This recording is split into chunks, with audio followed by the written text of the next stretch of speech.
Ellen Greenberg's suspicious death back in 2011 in the Philadelphia suburb of Manayunk has never been investigated. In the last few weeks, Kada Scott was kidnapped and murdered by a man who should have been behind bars. District Attorney Larry Krasner is accused of creating chaos instead of justice. Now a judge calling him, Larry Krasner, the current DA of Philadelphia, calling him a co-conspirator on national television tonight. Philly's justice system is on trial. Welcome to the global phenomenon, Surviving the Survivor. Here's your host, Emmy award-winning journalist, Joel Waldman. What's up, STS Nation? Welcome to Surviving the Survivor. This is the podcast, the show that brings you the very best guests in all of true crime. Tonight, we are taking a look at Philadelphia's criminal justice system that is garnering national attention now for all the wrong reasons. You've even got Dog the Bounty Hunter. He is weighing in as well and wading into what is happening in Philadelphia. I love the city of brotherly love, but it is always shady in Philadelphia. That is my personal contention. Progressive DA Larry Krasner, the incumbent there, he's once the darling of reformers, under fire yet again by one of the people who is a best guest tonight. Now, his office boasts of cutting years, I should say, off probation and parole sentences, ending prosecutions for minor drug cases, and refusing cash bail for low-level offenses. But under his watch, Philadelphia saw record high in 2022, and a city questioning whether the system has swung too far toward leniency. Don't come at me saying that this is a political show. This is not a political show. I don't care who is the DA. They've got to mete out justice, and it is failing in the city of Philadelphia, largely due to Larry Krasner. People ask me on the show all the time, what can we do to get justice for Ellen Greenberg? Well, you can fire the politicians who are doing an awful job. In my opinion, Larry Krasner, one of them, Governor Josh Shapiro, another. Welcoming to the show once again, you've got Ellen's parents, Josh and Sandee Greenberg. Thank you, Josh and Sandee. And first time best guest, we'll have him back on.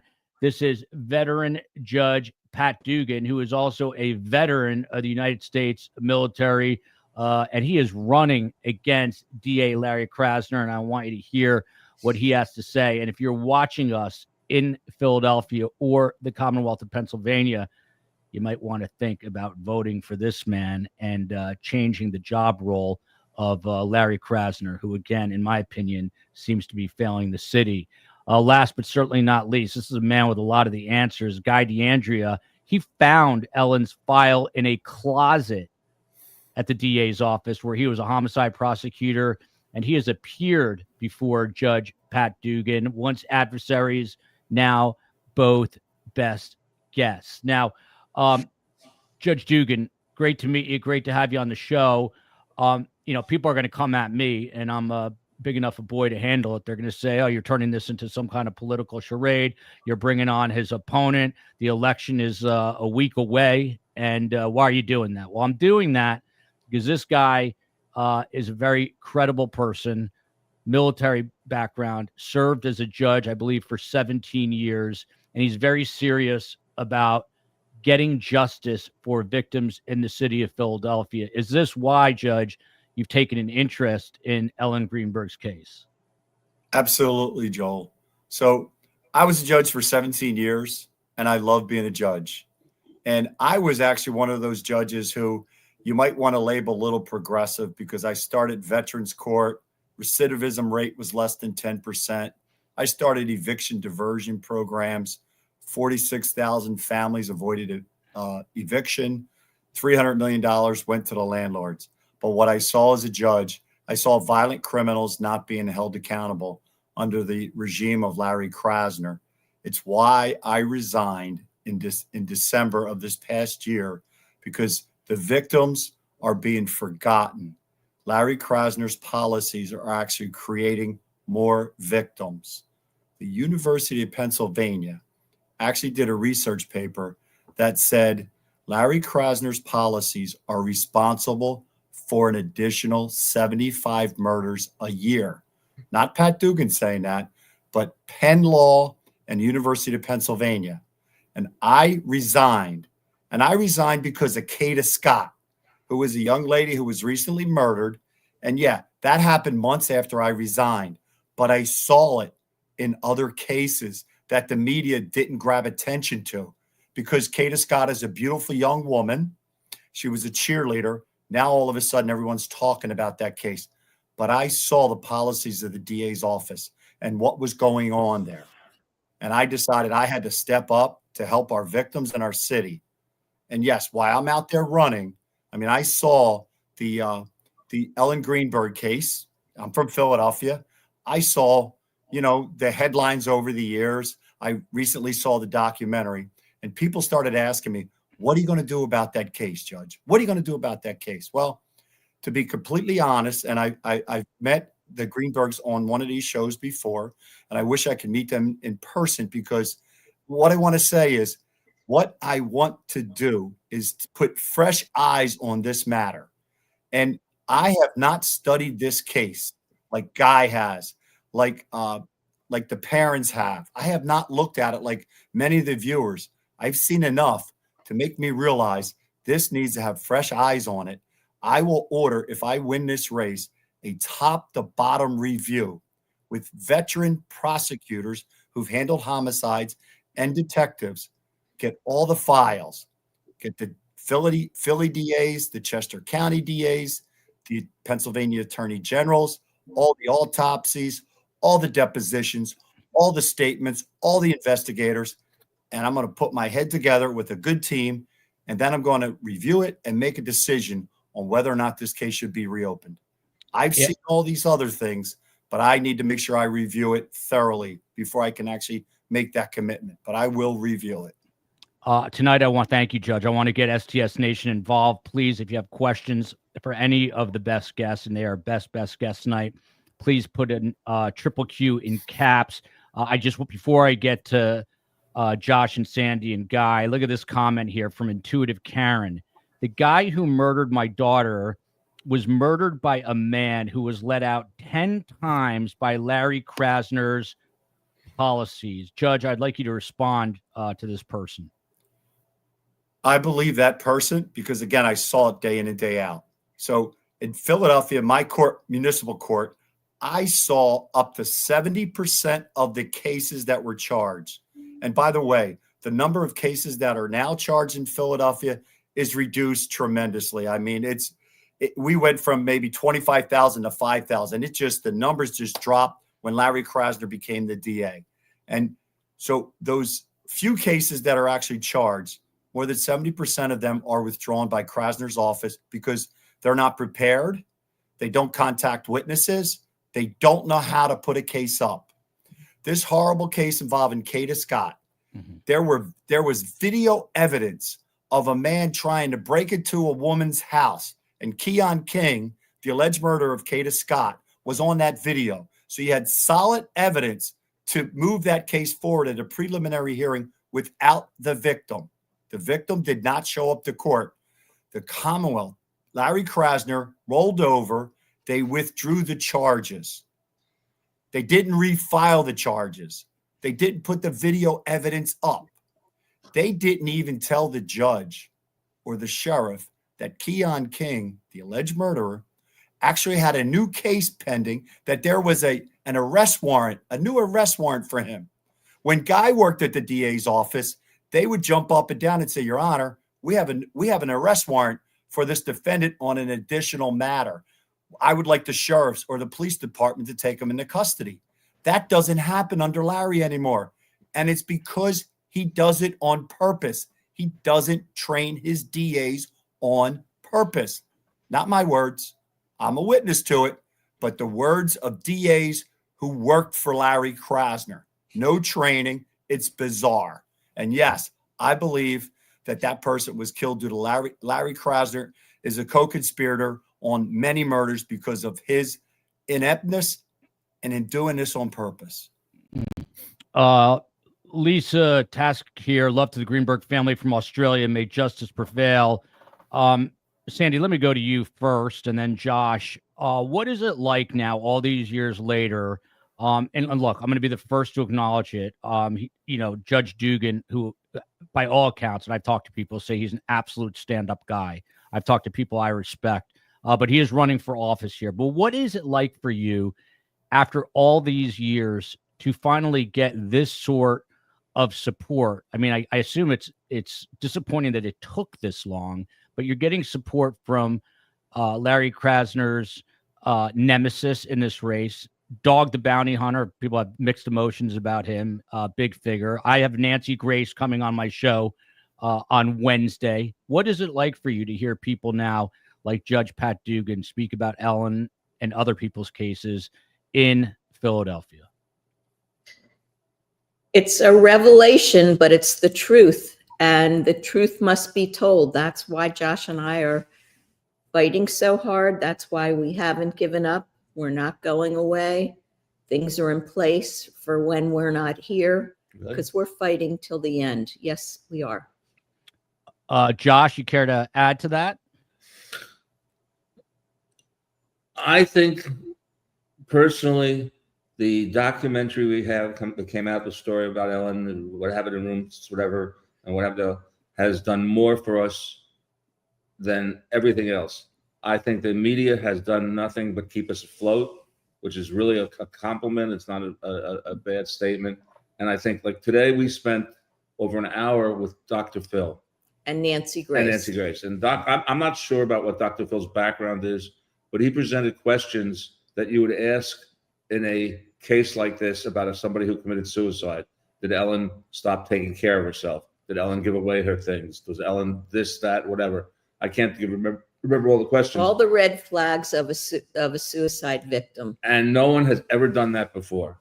Nobody in Philadelphia, criminal justice, nobody has really done that. And that's all we've asked for all along. We've not pointed a single finger at anybody that they are a murderer. All we've asked for is an unbiased case led by an unbiased leader. And that's what we've been fighting for, because we think the truth will come out, and we believe in the truth. The truth always rears its head, and it will in this case as well. Now, people always ask me before I get to Guy, what can you do? You can share Ellen's story. One of the things that I'm going to do right after this show, I have compiled my own questions, and I'm going to put it into an X post. And if you're on Twitter at Podcast STS or Instagram at Surviving the Survivor, or on Facebook, we're at Surviving the Survivor, please share the questions. Now, I get a lot of dopes after every show. Very, relatively, actually, I should say very few. But I get dopes who say this was simply a self-unaliving, that to leave and let Ellen rest in peace. And then they always love to use the word grifter, which Guy DeAndrea, the word grifter. Grifter. It's the weakest word. It drives me sort of crazy.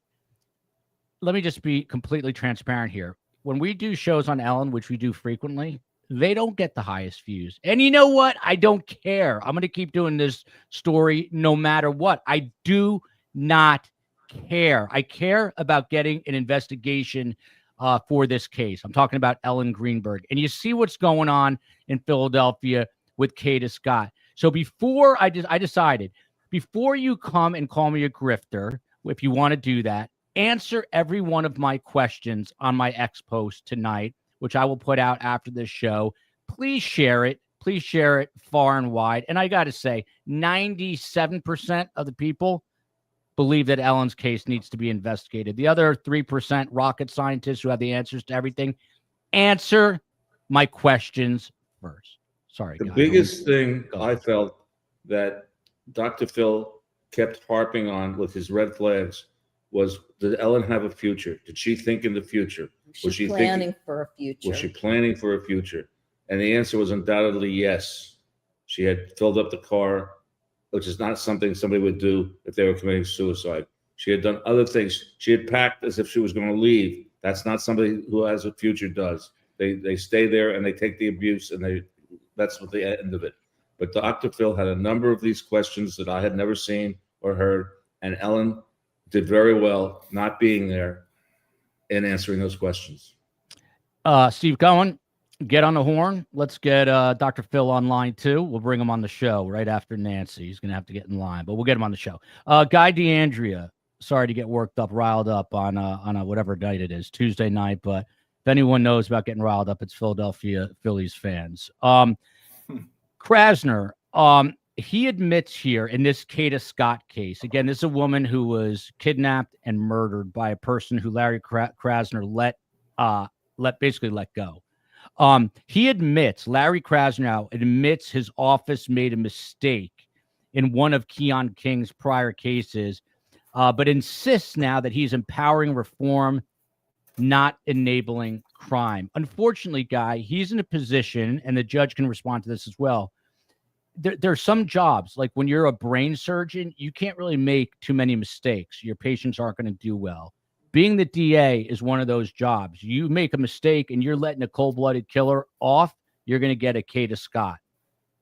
Your response to the fact that he's admitting to making this mistake?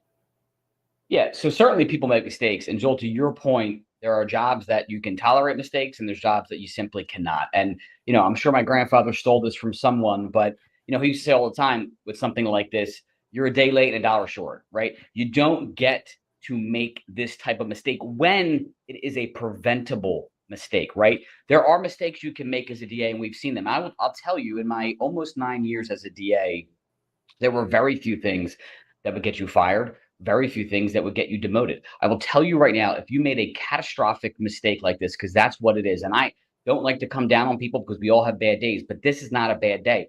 I was in front of, let me just say this, I was in front of Judge Pat Dugan, I'm not exaggerating, probably 100 times. And I would rail about evidence. I would get creative ways to make sure justice was done. You don't always prevail, right? Judge Dugan would have to call balls and strikes, among other things. You don't always prevail, but that's the point, is you put your best foot forward, right? You put every ounce of evidence you have. And Joel, you asked, I know you didn't want to get political, but you asked, what can be done here? And look, I've sat on the opposite end of, I usually say a table, but in our case, Josh and Sandee, it's always been over a video screen. I will tell you that what can you do? Well, on a local level, you can vote next week, right? Because here's what I can tell you. Judge Dugan, who, like I said, I want to say over 100 times, because we were together when I was a prosecutor, you were a judge as a neutral party, in the protracted room, in the homicide room, so many times. And what I can tell you is I didn't always, and like almost judges, especially the fair ones, the best ones, I didn't always agree with Judge Dugan, but I could never take issue with his character, with how he reached his decisions, the methodical nature and the explanations given. But even more importantly, when he was holding a case for court, he would actually take the time to look at each and every one of those defendants and say, look, I don't know, and I'm paraphrasing here, but I don't know what your future holds. But he would give them a speech, especially individuals who were selling drugs and involved in gunplay, right? He would give them speeches about it's going to be a body bag, a jail cell, and if you don't get out of that, that's your two options, right? He would have heart-to-hearts with defendants, what most judges wouldn't. So what can you do? You can vote. Because Josh and Sandee, what I can promise you is that if Judge Dugan is elected, this will be, I know that I investigated it, but I was a line DA. I was a homicide prosecutor, but I wasn't in a position of administration, right? I wasn't the DA. I wasn't the first assistant. I wasn't a deputy. I was a homicide. I was a trial attorney, right? So this would be the first time, if Judge Dugan is elected as DA, the first time that I truly believe that someone in the highest position of power within a district attorney's office or any power in terms of law enforcement will truly investigate this case. What the outcome will be, no one can predict that, right? That's not fair, and you can't do that. But what I can promise you, what I know from his character, is that this will be the first and only time from the highest level of a law enforcement that this is actually investigated, point blank. And that is end of story. If Judge Dugan says it, you can count it, and you know that it is going to happen in terms of a fair, full, impartial investigation that has just not been done up until now. And it's insane that it's 14 years later and I'm making that statement. Yeah. So that's all we've ever asked for. I know. Judge Dugan, do you know what your Twitter handle is? I think it's Dugan for DA. Dugan, is that? Dugan for DA. That's our social media across the board. And I'm going to tag him in this questionnaire that I have after the show. And people ask, what can you do? You can vote Larry Krasner out of office. You can vote Josh Shapiro out of office. Listen, I'm a Jewish kid from the suburbs of New Jersey. Josh, you can't compare us, but Josh Shapiro is a Jewish kid from the suburbs of Philadelphia. I wanted to be a network news correspondent. I did everything I had to do to get there. He wants to be president more than anything in the world. You look at his social media, that guy wants to be president more than anything in the world. And the only people preventing him from doing that are you, the people. You can vote him out. You can vote Krasner out unless they give you assurances that they're going to look into this case and change what is going on in the city of Philadelphia, and I'm sure in other parts of the Commonwealth of Pennsylvania. Judge, speaking of Larry Krasner, you publicly called him a co-conspirator in the murder of Kata Scott. Harsh words, but probably Yes. accurate. How come you chose to say that so publicly? Because I truly believe that, because I've watched what he does, and he's doing it on purpose in terms of his training, what his policies are. This Ada Scott case is not a one-off. This did not fall through the cracks. In fact, there was another case pretty similar to it, a woman by the name of Gladys Coriano, killed by her ex-husband. And her son's testimony at the impeachment of Larry Krasner in Harrisburg, they were saying that case fell through the cracks. And her son said it wasn't the cracks that fell through. This was a trap door that was created by Larry Krasner's policy. This was a couple of years ago. Officer Jimmy O'Connor, SWAT officer from the city of Philadelphia, who stood beside my wife in their photo from the police academy. My wife is a retired police officer, but SWAT officer Jimmy O'Connor was killed by a man who had been released from jail just prior. He finished his deal of time served, but when he got out, he had a parole tail, and he violated that. He had a new arrest. You know what Krasner did? He withdrew the damn charges. So then there was no violation anymore. And then shortly after that, he killed Jimmy O'Connor as he was coming to serve a warrant on this man with the known gang members of a very violent gang in the Frankfurt section of Philadelphia. They had murders and drugs on their hands.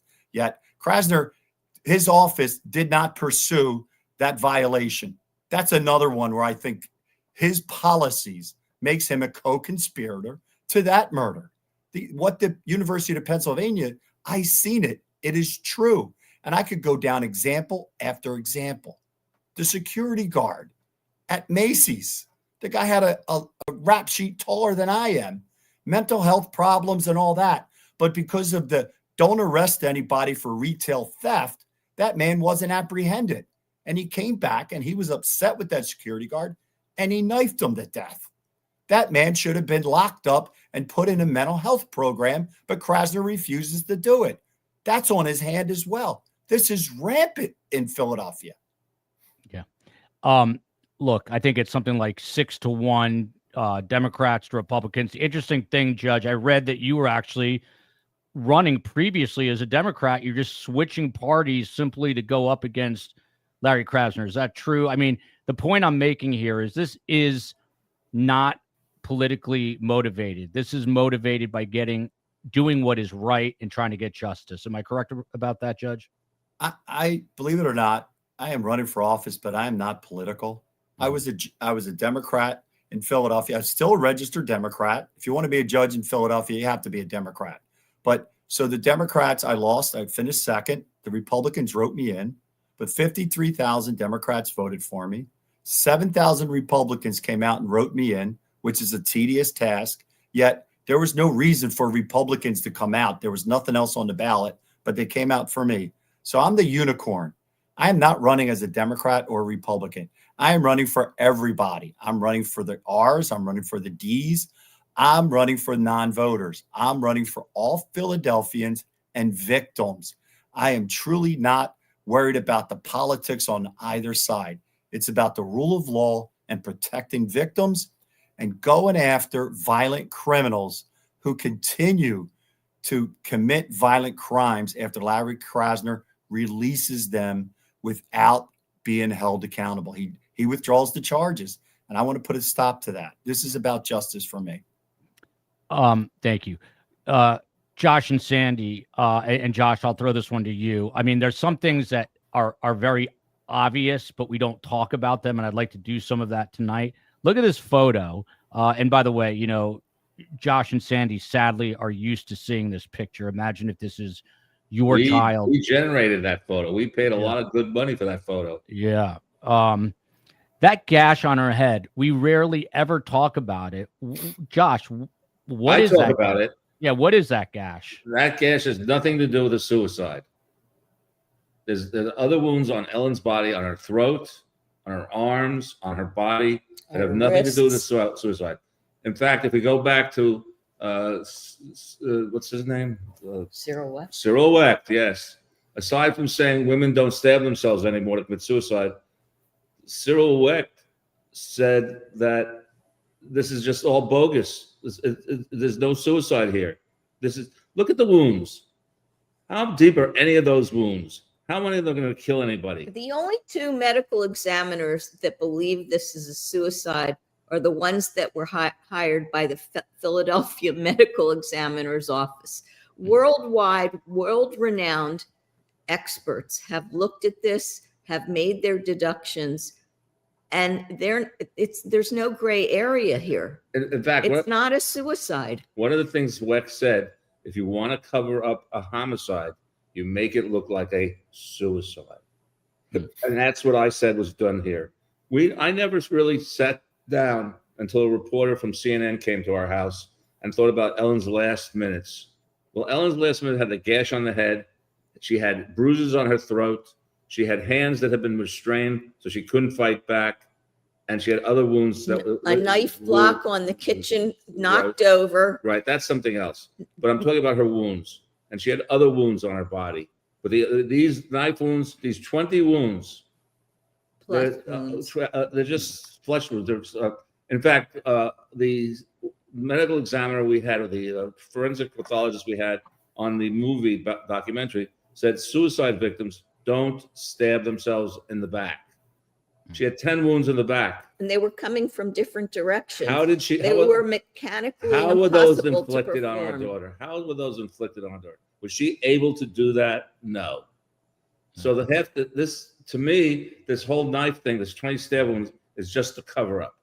It has nothing to do with Ellen's actual death or homicide. And for those who are relatively new, they say no defensive wounds, but Ellen had marks on her wrist. She had marks on her neck. Right. Josh has previously said he believes strangulation was a cause of death, as does Dr. Wayne Ross, who's coming on the show later this week as well. Joseph Scott Morgan, if any of you have been to CrimeCon or know anything about true crime, he is a forensic pathologist. He said it is mechanically implausible. But look at this. I mean, and to Sandee's point, the way these wounds were inflicted, they don't jive with. They don't follow a pattern. Yeah, they don't follow a pattern, and they're not. The insertion of the wound doesn't make sense in terms of the angle that that they are that they are made with. In addition, there were serrated edges on some of the wounds and smooth edge borders, which means it could have been two different knives. And only one knife. There could have been more than one individual. There definitely was. Wait, the wounds show there was two sets of knives, a serrated edge knife and a smooth edge knife. But look at these wounds. Do any of them go any deeper than the skin? Some do. Which ones? Some of the ones at the back of the neck, one in her chest. Those are the only ones. And those ones, by the medical examiner's own staff said they were post-mortem. And then she backed out on that one. It was Josh, some people might hear you say that and say, well, those are hesitation wounds. She's testing you. What do you say to those people? Suicide people don't stab themselves in the back at all. Okay. And the number of women who are now stabbing themselves to commit suicide is not even negligible. It's zero.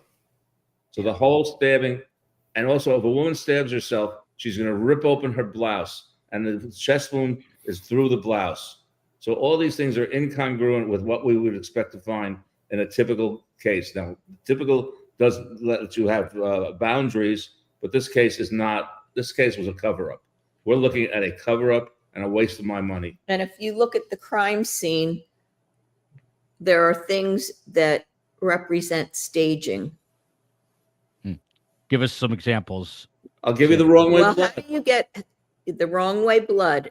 A white bathroom towel in her left hand with all the blood that was present. How is that towel white? Ellen was a right-handed person. What are the Let's go back to lab wrong way. tests Let's that go they back to did wrong on way. the Let's go back to wrong way blood. knives? Wrong way blood. Ellen had blood traveling from the alar, the lateral border of her nose, to her ear. That means it had a flow with gravity. Ellen was found sitting up in a sit-up position against the cabinet. Her head was looking out at the skyline. So there was no gravity pulling the blood down the side of her cheek, which there should have been. The gravity was gone because when she was bleeding from the nose to the ear and lying on her back. And then it had time to dry and coagulate. It's just hocus But pocus. by the way, everything Josh just mentioned and Sandee are part of my questionnaire, which I want you all to answer, especially if you believe that this was a self-unaliving. I mean, Sandee, the best thing we've had was Dr. Phil's questions, which are significant of what a person who's going to commit suicide are. They're going to not take care of themselves. They're going to give things away. They're going to talk about dying. She didn't do any of these things. when does that episode air, Josh? Do you know? I don't know. Well, you're going to have to It tell was me. just taped today. Okay, you let me know, and I will let them know. Quick question for Sandee, and I'm going to get back to the judge and to Guy. But someone, I think it was Kay, just asked Sandee, do you believe your daughter was in an abusive relationship? Which Yes. might be, I did. I hate Thank to you, admit Sandee. it, but having looked at the bruises and putting everything together 12 years later, yeah, unfortunately, she was a victim of domestic violence. We were ignorant of the whole thing. Mm. I was doing two things. I was trying to take care of my daughter and maintain her job. I knew nothing about abuse. yeah, hey, listen, I'm raising 3 kids right now. It's amazing that any kids get raised because it's not an easy thing to do. Guy DeAndrea, let's just go back to the DA's office for a minute. When you've got a guy like DA Larry Krasner, who I hope is voted out of office, and I'm being incredibly transparent about that. What about the morale when something like Kata Scott happens? What happens to the morale inside of that office? Yeah, so that's what's actually pretty disturbing. I know I still have some dear friends who are over there, and I won't mention their names because I know that they are scared. And what I mean by that is their morale is very low because the sad thing is, and I hate saying this because it's almost beyond perverse, that Larry Krasner has handpicked and purposely chosen people who would look at this case, right, Kata Scott, and say, well, that's the cost of doing restorative justice, right? That's what they would say. That young woman's life is the cost of restorative justice. And excuse my language, but it's bullshit, right? Here's what happens. So many people think if you're a prosecutor, you either have to be, I want the death penalty in every case, or let everyone out.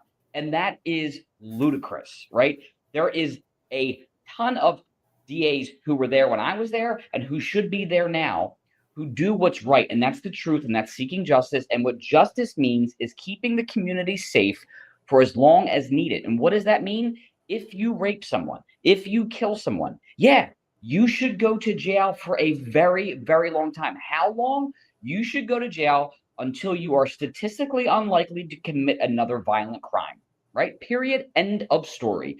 And so, that's what you should be looking at. And then the low-level offenses, it's amazing.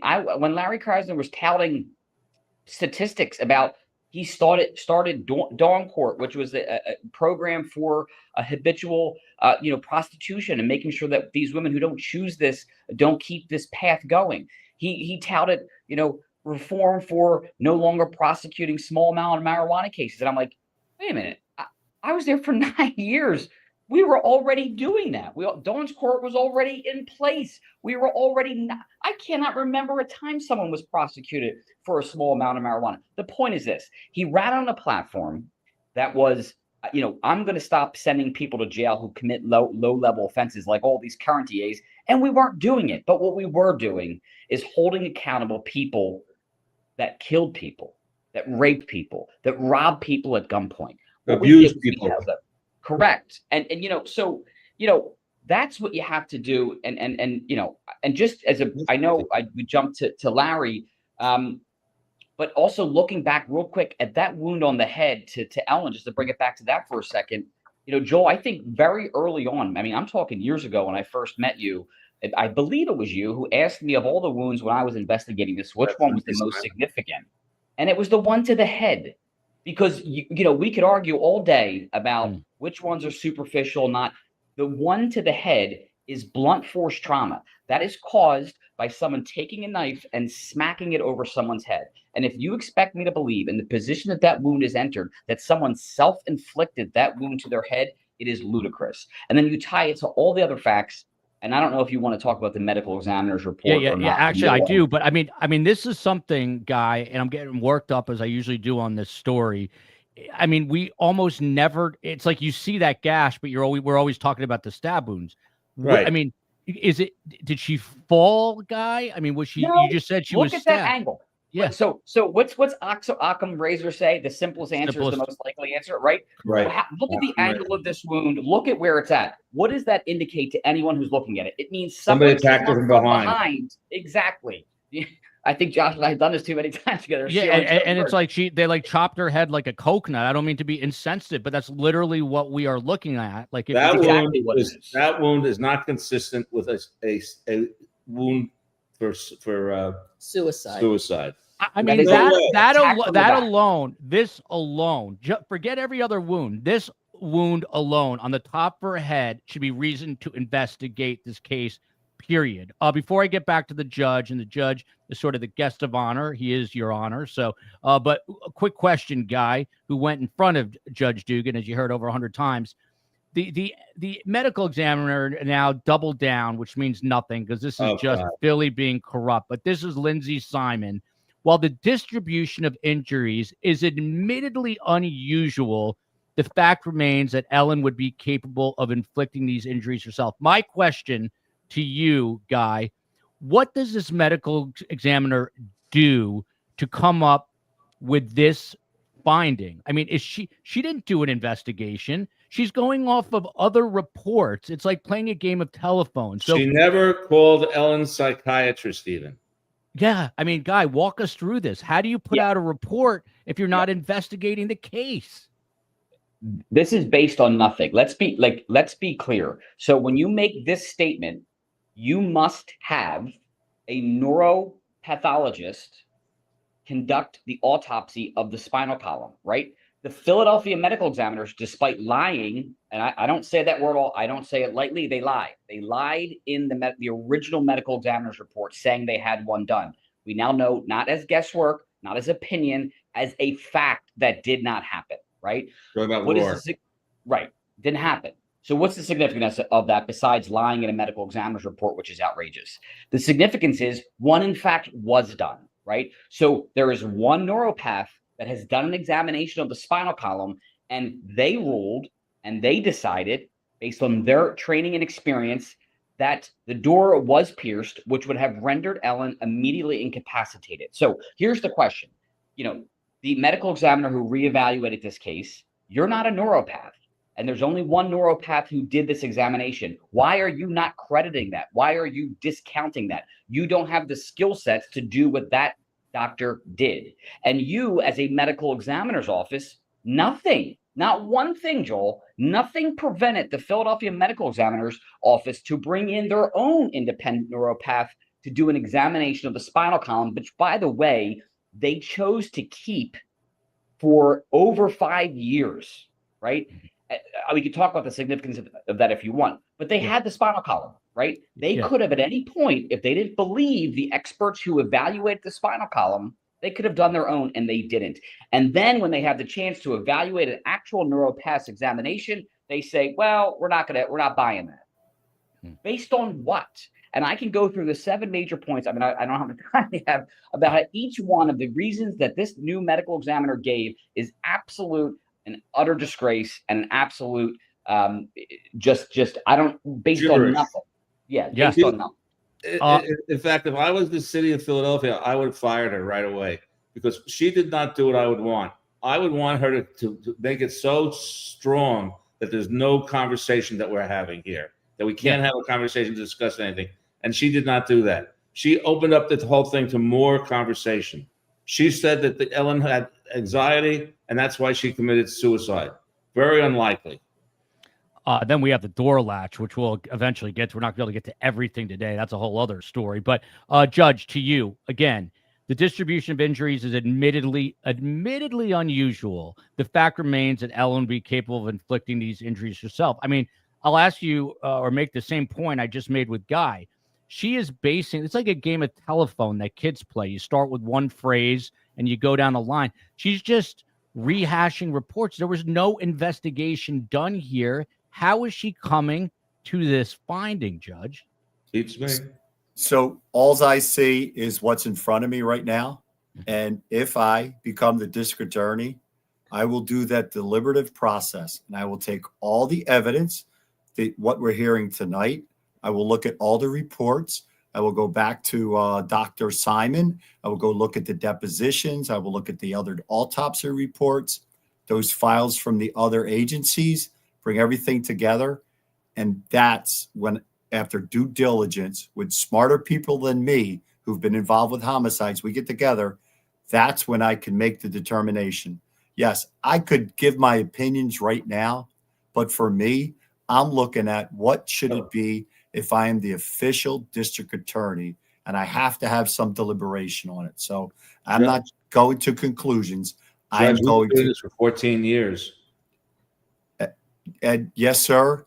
And I understand that you two are probably the biggest experts in the matter of your daughter's death. And I wish I could come give you a virtual hug, but I think in order to do justice properly, that if I get that power to figure out whether or not we're going to reopen this case, I will look at every piece of evidence that is out there and make that determination based off of everything I see.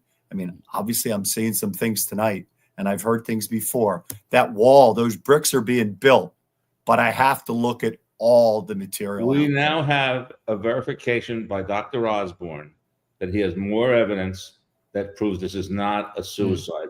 Signed by him, and it's a verification, which I'm not an attorney, but I assume it has some Value. and it's tremendous documented value. as truth. Let's say it's documented as truth. Josh, I'm sorry, Josh, is that in addition to what he signed back in February? Is that? No, That's what he signed. That's what he in signed. February. Verification. Okay. And for those who have not followed this case, now the original medical examiner, Dr. Marlon Osborne, from back in 2011, who's now based in Florida, Right. of course, he has said this is the medical examiner, the original one, saying this is anything but a self-unaliving, which is No offense. It's not that he said, he signed a written document correct. that he swore an oath to that this is the truth now.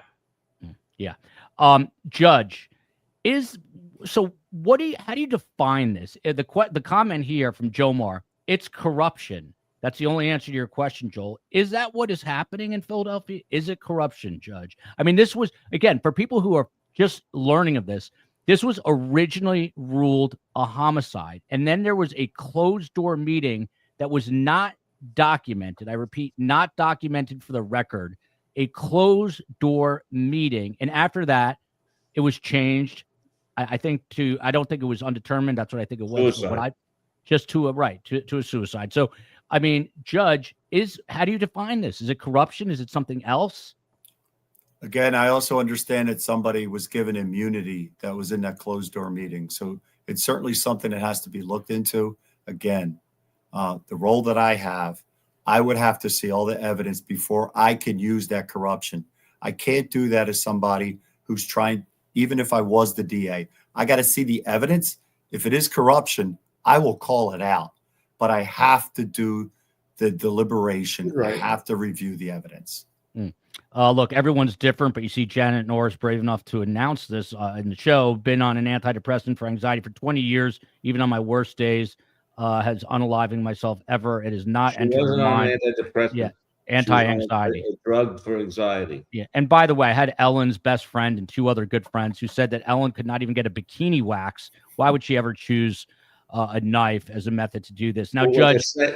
what they're saying is Ellen was so afraid of pain, she wouldn't even go for her second ear piercing, which was the style at the time. Yeah. She didn't like pain. Yeah. Judge, you've sort of answered this, but I just want to pin you down a little bit. Let's say you do upset Larry Krasner, which I hope you do, and you get into office. What can you do on day one to change the paradigm in there? Oh, on day one, in terms of what's going on in the DA's office, I would train the DAs. I would train the DAs to actually be prosecutors. Right now, and people don't believe me that he doesn't train them. There was a young man who left the office and he wrote an editorial to the newspaper. And he basically said the training for DAs is bizarre. It's like a religious retreat. It's like they sit around in circles and hold hands.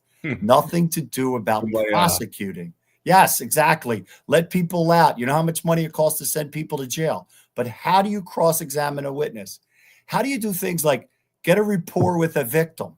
How do you put up video evidence? How do you appeal a bail decision? Oh, speaking about bail, Larry Krasner at a press conference lied and said, we didn't appeal the bail on this Kata Scott case against this Keon King because we didn't want to wake the judge up at 3:00 in the morning because judges get mad. He lied. All the bail hearings were during the day. It's just, if he's talking, I don't believe him. Guy, to you, in this case of Kata Scott, the accused killer is Keon King. So the witness or witnesses fail to appear. There's video evidence that exists, and they just let this guy walk. I mean, is that the culture there? I mean, it's got to be frustrating to the attorneys working in that office, right? Not just people at home watching. Is it like a systemic cultural problem within that office? It is a systemic cultural problem, and the majority of people actually aren't bothered by this at that current office. And I know that from the minority of DAs who still want to do justice. And so, training is so. I was one of at one point, the assistant chair of the training the entire office, and we took training so incredibly important. We took it so serious that when we were training, routinely, we had some of the best criminal defense attorneys come into the office and say, look, you guys and gals do a lot of good things well, but what you don't do is cross-examine, because defense attorneys every day cross-examine, DAs generally direct. I mean, that's kind of how it goes sometimes. And so, but we wanted our DAs to have the skill set. So we brought in the best cross-examiners in the city. We brought judges in. What do you need to see to hold a case for court? We brought in former prosecutors. We brought in civil litigators. We brought in federal judges on the routine. And so we took it so seriously. And in the Kata Scott case, to Judge Dugan's point earlier, any DA, when I was at that office, any DA, first of all, only the most seasoned would have gotten that case, but any DA would have been able to march into that courtroom. And this is what would have happened. We would have played that video and we would have argued our backsides off to get that case held for court. Now, would a judge hold it for court? Maybe. That's a judge's prerogative, right? But here's what I can promise you.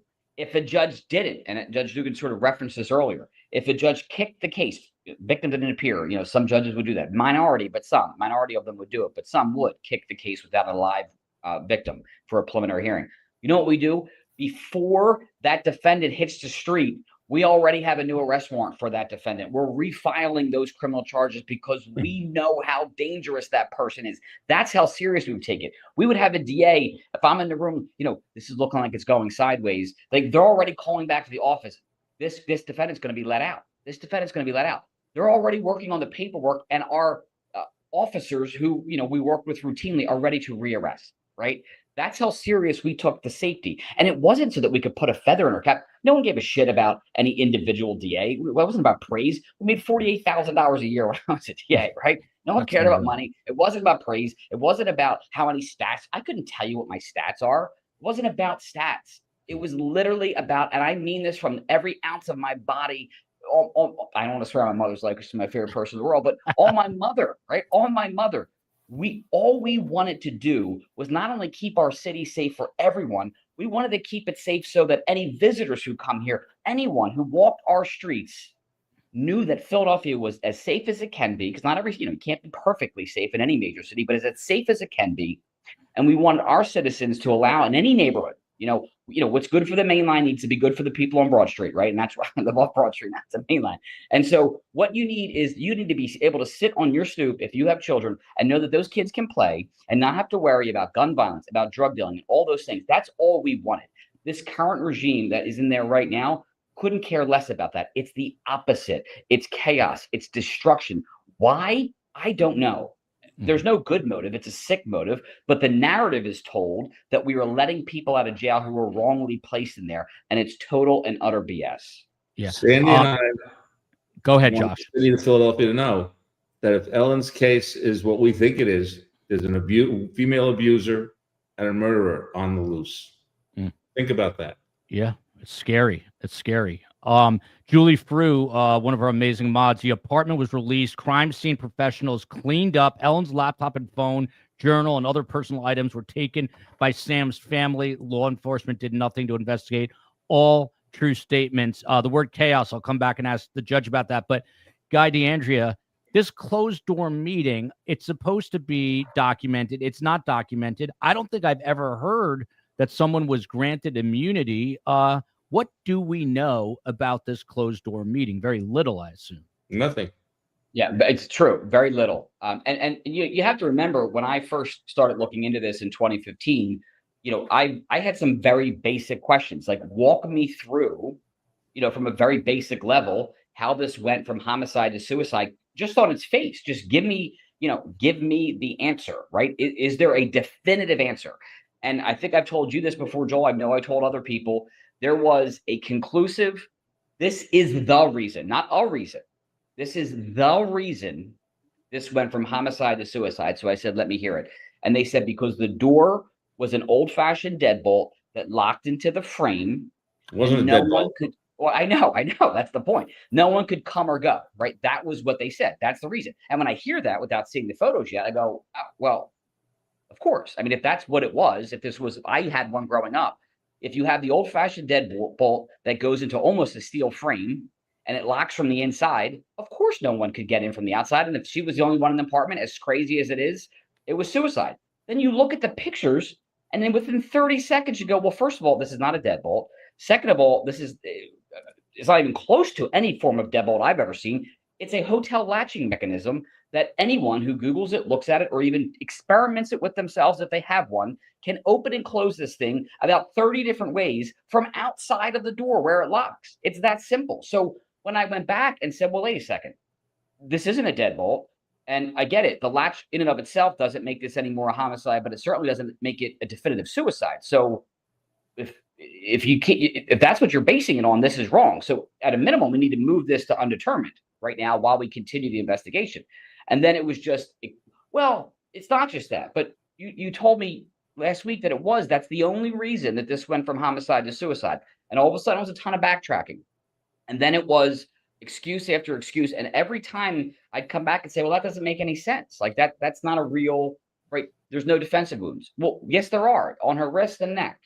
Yeah. Well, everything was a well. And every time they came up with a good answer, they came up with a new excuse. Yeah, not to mention you found that not to mention you found that file in a closet. I mean, Guy, I think I asked you this the last show. Do we even know where that file exists today? Does it exist anywhere? So I know that when there was one phone call that I had with the Attorney General's office when I left, when I was in the civil, but I'm now in my firm now. And what I did get out of that call, which wasn't much, but what I did get out of the call is that when that file was transferred from the Philadelphia District Attorney's office to the Attorney General's office, it was in the same condition as when I left, right? So no one had touched it. Okay. And the only then I know things started getting added because they said, look, we got it right from the DA's office. It was all sealed up. I asked them I described it. They said, that's exactly what it looked like. I said, okay. And they said, well, what did you, meaning they asked me, the Attorney General's office, what did you make of the suicide searches. And I said, there weren't suicide searches. I said, I had the RTFL, which is the regional laboratory that's the FBI's lab. They searched the devices. And there was an actual conclusion by the FBI that there were no searches for suicide. Period. End of story. So I said, so what are you talking about? And they're like, well, we have this, multi-page, dozens of pages of searches in your file. And I said, whoa. No, you do not. The only thing in my file, not my file, but the file that I reviewed, which was everyone's file, including the Emmys, the DA's office, and the police departments, was that there was a definitive finding of no suicide searches. So what are you talking about? And it was like, well, let me get back to you. Click. And that was the last I heard from the AG's office. Yep. Also, now, Larry Krasner, Josh Shapiro, as Attorney General, hired the people in Philadelphia who did the examination of the case to be on his staff. So his staff, the staff was in Philadelphia, became the staff. The DA's office, then the AG's office, and now they're in his governor's cabinet. Right. Yeah. Here's an interesting question, Josh and Sandee. I'll have one of you take, an attempt at answering this. The question is, who benefits, and this is a fair question, from this not being solved? The answer is the start of the cover-up. The abuser and murderer of Ellen Greenberg. The question is why don't they want to investigate it? Who are they trying to protect? And bear in mind that Ellen's cell phone, her keys, her wallet, her 2 laptop computers, the chain of custody was broken, which is a very important fact here. I love how that Josh Shapiro's trying to base evidence on. Yeah. Well, he says he has evidence which he's never produced. Yeah. If they have evidence, then show it. He has never produced it. By the way, this is out there. It has not been corroborated. By the way, this is a sarcastic comment, obviously. Stop, guys. Don't you know Shapiro is the victim here? I'm about to play sound from him because I want to get the judge's take on it. But here, this has not been corroborated. I've said this before. If I was at a traditional media network, which is where I used to work, I still might report it because I've had at least a half a dozen people come to me. But we are hearing that Sam Goldberg's current wife, he was remarried, living in New York City, has now left him and taken the children. Not corroborated, but we are hearing that. And if that is the case, she has a platform here at Surviving the Survivor. One other question for the judge before I get to Josh Shapiro. Now, Guy just used the word chaos, which is interesting because you, Judge, basically say that Judge Krasner is sowing chaos intentionally within the DA's office. What do you mean by that? I mean exactly that. It has to be on purpose. If you look at what just occurred in Kensington, the section of the city of Philadelphia that's been abandoned by Larry Krasner over the last 8 years, he refused to prosecute crimes that were committed in Kensington. It basically became like that series on HBO, Wire, Amsterdam. It was a arrest-free area. And last week, the feds came in along with the Philadelphia police and did a major raid. There are a bunch of murders tied to this gang, a bunch of drugs, people being shot, etc. But the feds came in along with the Philadelphia Police Department and made all these arrests. The person who wasn't there was our district attorney. The federal U.S. attorney was there. Our district attorney, Larry Krasner, was not involved in it. That says it all, that he was not involved. And Commissioner Bethel, our very forward-thinking police commissioner, actually was quoted in the press conference saying, at least I know these criminals are going to go to an attorney who knows what he's doing, pointing to the U.S. attorney, because he knows Krasner is doing this on purpose. He's an anarchist. He's not a progressive. He is an anarchist. Interesting. Karen Lee here. Back to you, Judge. Philadelphia DA Larry Krasner has not returned the Greenberg's file related to Ellen Greenberg's 2011 death. Please comment. This file, you heard guys say it, sort of remains. Guy literally found it in a closet. What would you do with that file if it even still exists? Well, let me just point of clarification. Yeah. There are 2 different files, right? So Yes. What I had was official, just so Judge knows, I had the official law enforcement file. So I had the DA's file, the medical examiner's file, and the Philadelphia Homicide Unit's file, police departments. What I think this question is going to is that Larry Krasner, who represented Josh and Sandee, originally in a private capacity, Right. trying to get Well, real in this answers. matter. In this matter. Created his own his file. When I say his file, it's actually Josh and Sandee's file because they paid him as their attorney. Anyway, that's the backdrop, Judge. Sorry. Yes, and I had heard that from Josh and Sandee, and I don't know, has a court ever tried to compel Mr. Krasner to turn that file back over to his clients? Josh filed an ethics claim, which was a big nothing. Which was reviewed by another lawyer, and guess who won the case between me and the other? There's two lawyers and me. Guess who wins? So if I become the DA and I am reviewing this, I would file a motion to compel him to turn that file over. Yeah. I sure would. We believe it went to the AG's office, and we believe the AG has nothing. There's no record of any case. By the way, Judge, win or lose, you obviously you command a lot of respect in that city, and I hope that you will continue to stay on Ellen Greenberg's story and try to get some results in Philly, because you're coming from a different sort of position of power than most people in that city. Is this a true statement, Guy? And then I'm going to play Governor Shapiro. This is going to be a little bit longer show tonight, but Philadelphia police do not like Krasner at all. I know you're not a cop, Guy, but what's the word on the street in Philly? Yeah, and that's a feather in his cap, right? He is proud of the fact that he doesn't like police, and the police don't like him. Now, listen, you're going to have a lot of people I know who say police are all bad. Police want to hurt people. There are some bad apples. There's no doubt, and I'm not making light of it. There's no question about it. Let me tell you, the officers that I worked with day in and day out for the vast majority of it. Now, when I say vast majority, I'm not talking 75, 8. I'm talking 99%, right? They cared about the city as much as I did, which is why they were great cops working on the cases that I was working on. How do you make change? It's not making enemies out of the police department, because what does that do? It breeds the same resentment within the communities that these police, right? And that's every community in this city.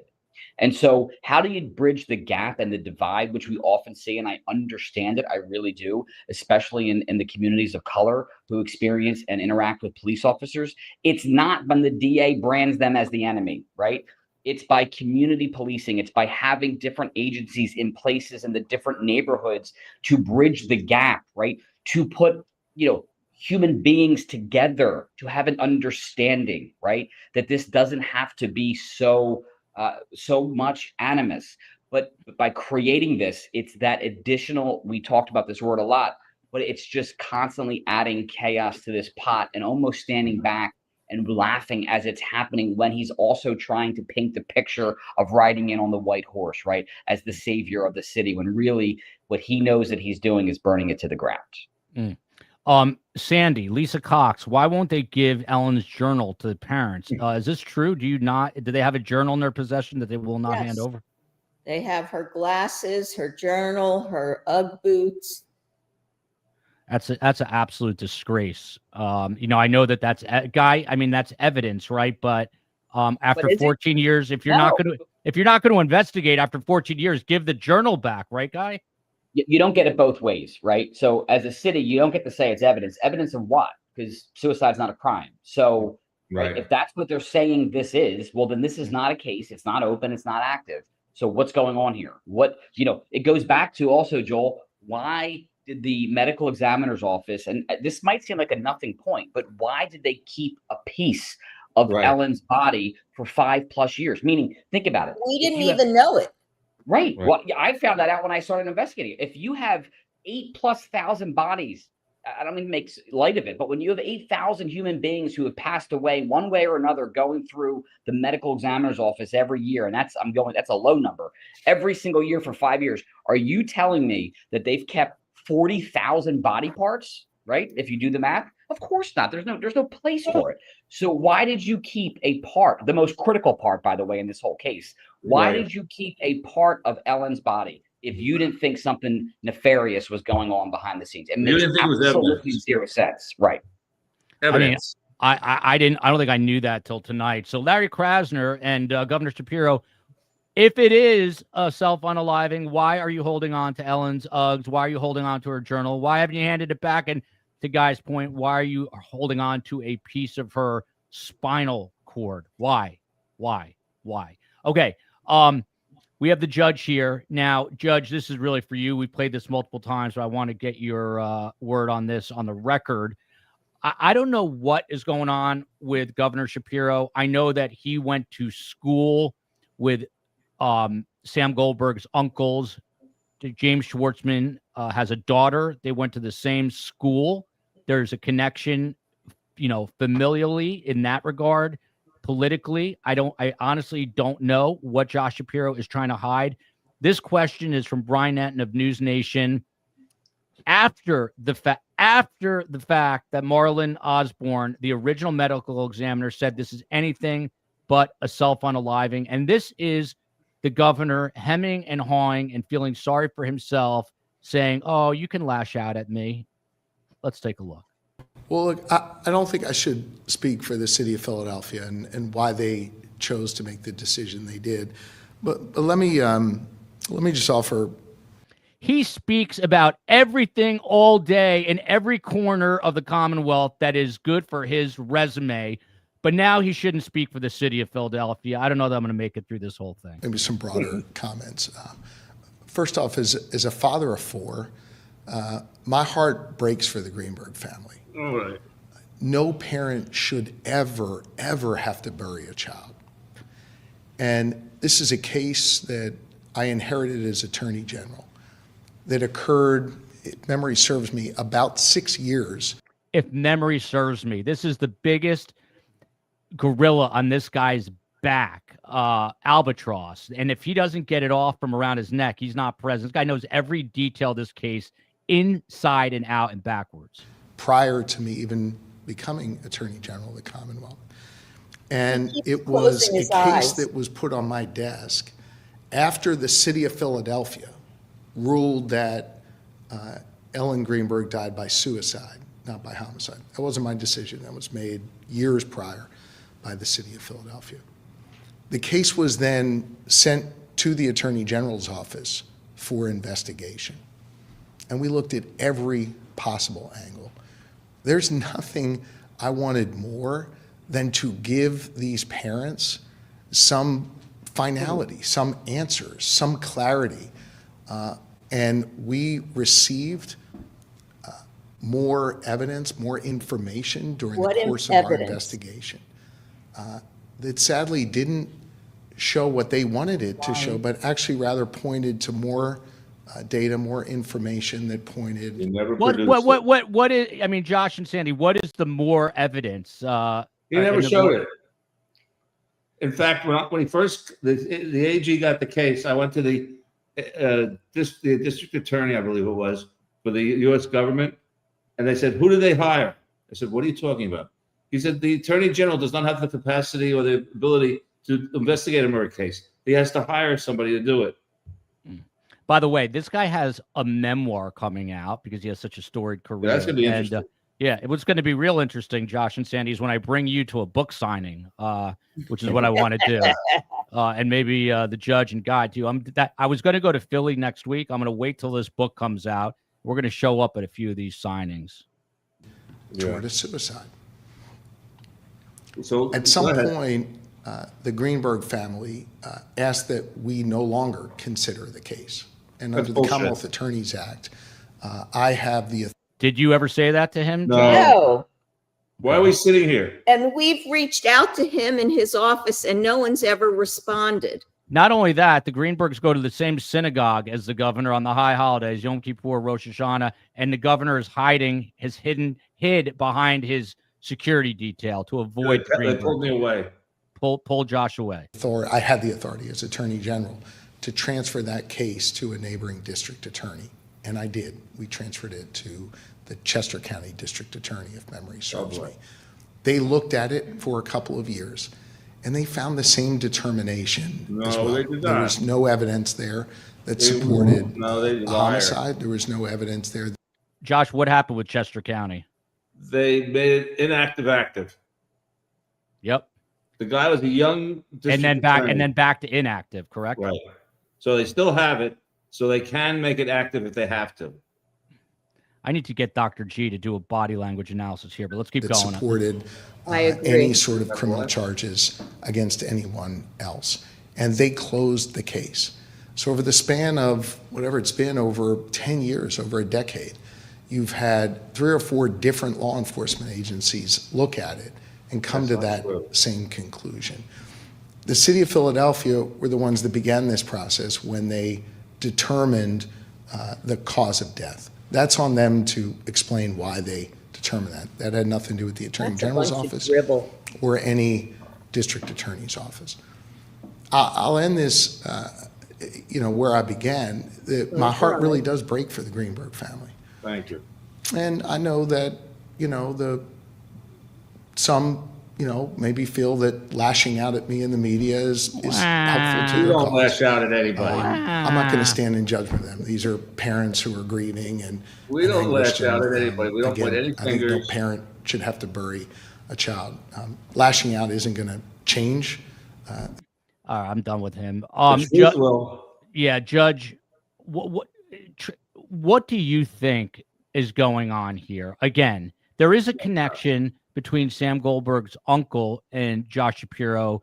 Apparently, there was campaign donations. He went to school with James Schwartzman's daughter. But what is happening here? This is, with all due respect for someone running for DA, this is why people absolutely hate politicians. Schwartzman, a judge, gave him a judge. Well, that's one reason. You just heard that. But Judge, what are your thoughts here? So my thoughts are that I honestly, I can see how Josh and Sandee are feeling. I know Guy knows a lot more about this case. I know you do as well, Joel, but this is the first time that I'm seeing this, and it's making me go, I need to.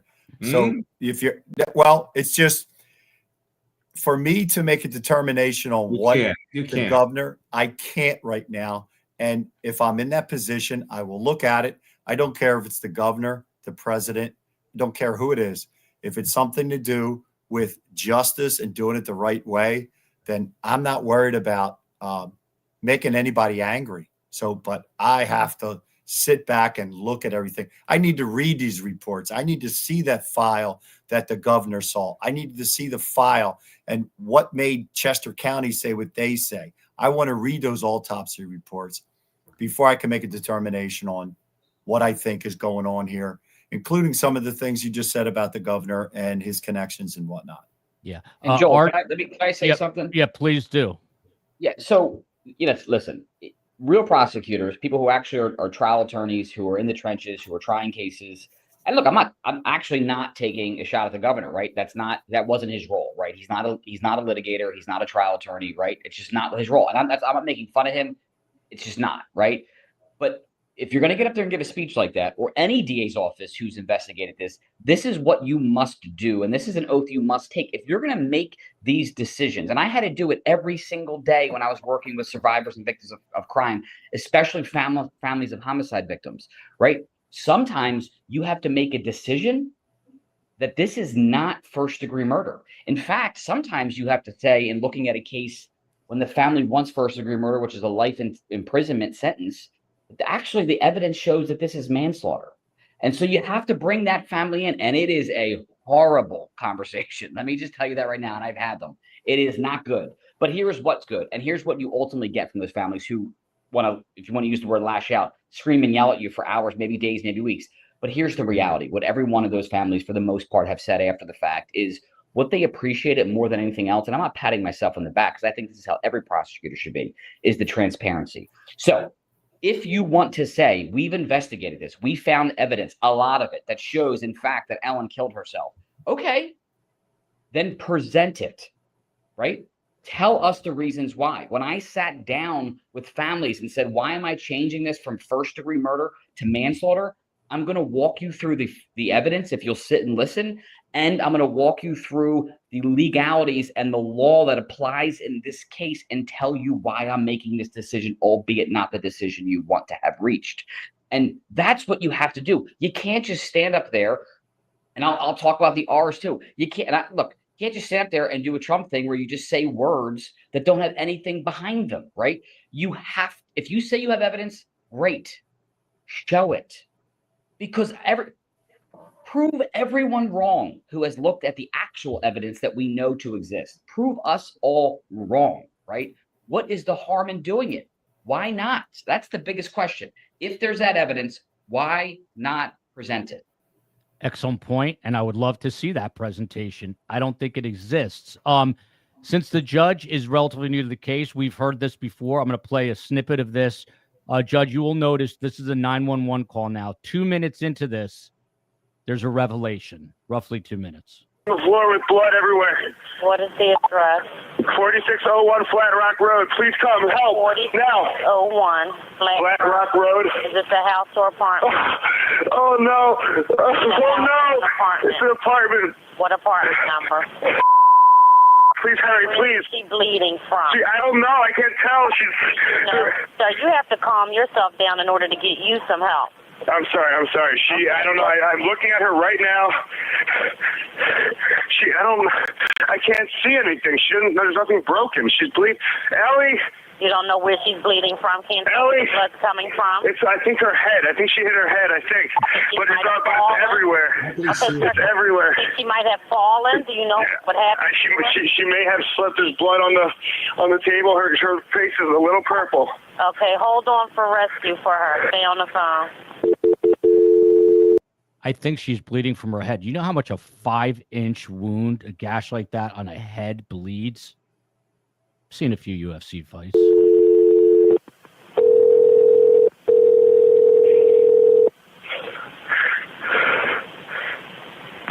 Philadelphia Fire Department 842. What's the address? No, 4601 Flat Rock Road. Please hurry.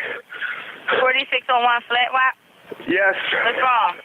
I went downstairs to go work out. I came back up. The door was latched. My fiance's inside. She wasn't answering. So after about a half hour, I decided to break. By the way, again, I know you guys are going to scream at me for interrupting, but the door was latched. Why is he giving? I mean, it is not typical to give these sorts of details in a 911. You want to get help for your loved one. You're not giving details about a door being latched or not. Get down. I see her now, just on the floor with blood. She's not responding. Okay, is she breathing? Look at her chest. I need you to calm down, and I need you to look at her chest. It's really. I really don't think she is. Listen to me. Someone's on the way. Look at her chest. Is she flat on her back? She's on her back. So I bring her. Look at her chest and tell me if it's going up and down, up and down. Sitting up. I don't see her moving. Okay. Do you know how to do CPR? I don't. Okay, I can tell you what to do, okay, until they get there. I want you to keep her flat on her. God. Hello? Yeah, hi, okay. Are you willing to do CPR with me over the phone until they get there? I have to, right? Okay, so get her flat on her back, bare her chest, okay? You want to rip her shirt off. Okay? Kneel down by her side. Oh, my God. Ellie, please. Listen, you can't freak out, sir. Okay, I'm trying not to. Her shirt won't come off. It's a zipper. Oh, my God. She stabbed herself. Where? She fell with a knife. Oh, no. Her knife's sticking out. Her what? There's a knife sticking out of her heart. Oh, she stabbed herself? I guess so. I don't know where she fell on it. I don't know. Okay. I'm going to just stop it right there. Judge, that's more than 2 minutes into a 911 call with a 10-inch knife wedged into Ellen's chest, and he's noticing it for the first time. By the way, every time I listen to this, there's something else. The 911 operator tells him to rip her shirt off. When she's found, she's in a track jacket. Nothing is ripped off, but there are just so many inconsistencies. We've had experts on who have basically cried deception on this call. I'm just curious. You're hearing it for the first time. It's a lot to take in. What do you think of the call? What would you do with this call if you were DA? Oh, there's a ton of questions based off of what I just heard. It just doesn't seem like a normal 911 call. And I've heard hundreds of them sitting up on a bench. This one gives me a lot more questions than were answered. So I would certainly continue to investigate before I can make a determination. But yeah, there's a lot of questions coming up from that 911 call. No doubt about it. Yeah. Guy, she fell on the knife. How does he know there wasn't an intruder? Yeah. I don't know statistically how impossible that is. Guy, you go ahead with your point. And I have a few questions. Sorry, no, you go ahead. You go ahead. So no one can comment on how people react in traumatic situations, right? People react differently. But here's 2 points to that. Here's what we do know. First, as sort of an aside before I get to the main point, he doesn't have a drop, not a drop of blood on him. So what does that tell you? He kicks this door and nudges this door and whatever you want to call it, right? That's actually, the evidence doesn't show that he actually did that, but putting that aside, he sees his fiance, the purported love of his life, laying on the floor, covering in blood. Let's take him at his word. He doesn't know what happened to her. How is he not covered in blood? How did he not go and grab her, feel for a pulse, feel any part of her body, which would have absolutely left blood on him? Makes zero sense. But let's talk about other things. We can't judge people on how they react to trauma, but here's what we know. People who are in traumatic situations from a psychological perspective will say things, even if it's involuntary, that their brain can rely on, right? Something that they know, whether it's like, I don't know why I said that, or I saw it in a movie. Meaning, when you walk in and see this, a common reaction, even in trauma, was someone must have killed her. Or I would even give them, she stabbed herself. What your brain would never go to is, she must have fallen on the knife that's sticking out of her chest, because it's something that no one has ever seen. So in a traumatic situation, the brain can only rely on things that you have seen or heard. I have never in my life prior to this case and after this case, so my entire 44 years, I have never heard someone say as an option when there's a knife protruding from someone's chest that they may have fallen on it. Why? Because how the F would that even happen, right? It makes absolutely zero sense. Right. So he relied on something that, had to be pre-thought, was all I'm saying. It's not something your brain would go to in a traumatic situation because no one's ever seen that before. It makes absolutely no sense. Guy, I have a couple of follow-ups for Guy, and then everyone else can chime in and we'll get final thoughts. I promise. I know we're going a little long tonight, but this is important. One of the thoughts that I have, and correct me, Guy, if I'm wrong, is that it's a nor'easter that's rolling in. So Ellen stops and fills up the car with gas, something someone who's planning on taking their life probably wouldn't think to do. And also is in the process of making food. But she gets home somewhere in the 1 o'clock hour. And I think Sam arrives 10 minutes after her, also in the 1 o'clock hour. This suspicious death is not reported until somewhere in the 6 p.m. hour. How do we know? 6:37. 6:37. How do we know what happened in that 5+ hour window of time? You don't. And so, I know a lot of people who watch, crime dramatizations believe, because they see it, that an Emmy walks in and says time of death, 10:37 p.m. It's an impossibility, in the sense that the only way you could do that is if there's literally a video or someone's a witness to the last breath being taken and there's a clock that shows you what time it is. Medical examiners cannot tell you an exact hour. What they can tell you is a range, and that's based on a whole host of things, right? Environment, how hot or cold is it? Is it in water, not in water, right? There's a whole host of things. But what they can't do is pinpoint it down to it happened in this hour. So what does that mean? There are several hours in which this could have happened, a window of time that this could have happened. And so many people have locked in on it must have happened in the window of time that Sam went to the gym. That's not true. I mean, it could have happened during that time frame, but that's not a definitive time frame. Yeah. Guy, one other question for you, which I get from the trolls is, well, how was the door closed, or how is it, quote, latch locked, I guess is a way to say it. Now, he claims he broke in. So right there is an inconsistency. Number one, he said he did it with a concierge. I think it's Phil Hanton. Phil Hanton said, no, that's not the case. So if he breaks in, that latch is breaking. But what about the other way, closing it? Yeah. So if you look at the picture of the door as the police found it, here's what, from a physicality standpoint, if the door is latched and someone says, I kicked or shouldered my way in, it's impossible. And I'm saying impossible for that latch to look the way it does. What do I mean? So you have a bracket that goes into the door, which is, a relatively hollow door, right? Bracket goes into the door. That's the swing bar. Mm-hmm. And then there's the bolt that the latch goes onto that's bolted into the door frame, right? The sturdier one. Okay. So when you put a key in a door that has that, you can open it partially. And what happens? You get the triangle, right? You have the latch hitting the bolt and keeping the door locked, right? If you kick it in, that means you have to, if you're kicking it in when it's partially open, which is what Sam said. So it was already open. So the bolt is at the end of the latch. If you kick it in, one of two things have to happen. Either the bracket on the door has to come completely off so the door can open, or the bracket on the frame has to come completely off so that the door can open. If neither one of them comes off and the bracket stays like this, how did anyone gain entry? It's an impossibility. That is not how that door was damaged. Both brackets are intact. Only the one is what appears to be loosened or pried a little bit, but not off of the frame. It defies physics. And by the way, the condo manager, the woman, she said that it is possible for the door for the latch to shut when you're going out. Sure. Just the force can swing it shut.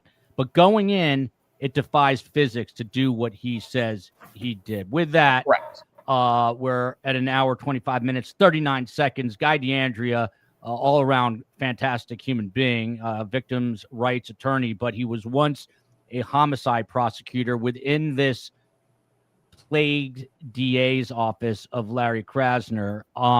The current medical examiner, whose name I'm blanking on again. Simon. Lindsay Simon. Guy, I don't want to throw you under the bus here, but is it true that her husband worked in the DA's office? Because that appears to be another conflict of interest. Yes. Yeah. So her own husband. So I know both of them, and I've not spoken to them in years, but I will say this. What I know of her as a person, I'm actually shocked by this report because she's been nothing but a kind person. I've never met her in a professional capacity. It's always been in a personal capacity. She was never an expert on any of my cases. Because she was an expert. She became a medical examiner after I left the DA's office. But she was always a very kind person. This very much shocks me, this report. And her husband is a DA, and he was, he believes in real justice and in real prosecution. So this truly, the findings in this medical examiner's report, I don't know if pressure was put on her. I don't know what's going on, but it absolutely, knowing the character that I know of her and her husband, I'm shocked by this. We had a conflict of interest. He's telling her. He's admitting it, Sandy. He doesn't understand why she wrote the report that she did. This is what happens when you're married. How many years you been married, Josh? You better know the answer. 45. 45 short years. Josh, your final thoughts, and then your wife. Normally, I would give the Greenbergs the final word, but I want the judge here tonight since he's running for office and can take out Larry Krasner. We'll give him the final word, but Josh Greenberg, your final thoughts, and then Sandee. I am very much encouraged by the results of our video, where we are today, sitting here. There's been other things going on that we haven't discussed, that we can't discuss, but they will come to light in the future that make me have some hope that this will actually be resolved. Josh Greenberg, did you stay up till 3 a.m. for the 18th inning of that World Series game? No. You did not. Sandee Greenberg, your final thoughts. The truth will set us free. Hallelujah. Keep on keeping on. Beautiful. That was my mother. She'd be cursing expletives, but Sandee's a classy woman. Not that my mother's not classy. She's just be careful what you say. She would lose her mind. That beautiful woman behind me. This is Judge Pat Dugan. If you're meeting him for the first time, he is running against District Attorney Larry Krasner. He is a decorated Army veteran, former president judge of Philadelphia Municipal Court, founder of Veterans Court. He made headlines in the Fox News appearance calling Krasner a co-conspirator. He talked about that off the top. That is in regards to another horrible crime of Kada Scott. Judge, I typically don't take sides, but no longer am I controlled by corporate media. So I'll say this. I hope you win. Is I don't care what side of the aisle you're on. There has to be change in Philadelphia. I don't want to continue to call it or say that it is always shady in Philadelphia. It's a beautiful city. I've been there a lot of times. Absolutely love the people, not the politics. What are you going to do to change things, Judge? Your final thoughts here. It's quite simple. The prosecution office we can walk and chew gum at the same time. We are going to prosecute violent criminals and actually do restorative rehabilitative justice. Larry Krasner talks about it, but doesn't do it.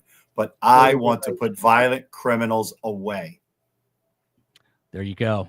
You have a choice. Listen, I say this all the time. There's nothing I can do. You guys can do it by voting Larry Krasner out. Eventually, Josh Shapiro. Trust me, there's nothing that guy wants more than to become president of the United States. But this is, as I said earlier, an albatross that's growing bigger around his neck. Tomorrow, we're recording with Nancy Grace in the morning. She'll probably get more fired up than me.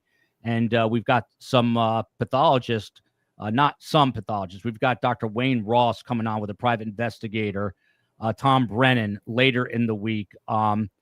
Listen, when I do the Adelson shows, I'm getting 100,000, 200,000, 300,000 views. Don't call me a grifter. It's like, don't call it a comeback. Don't call me a grifter.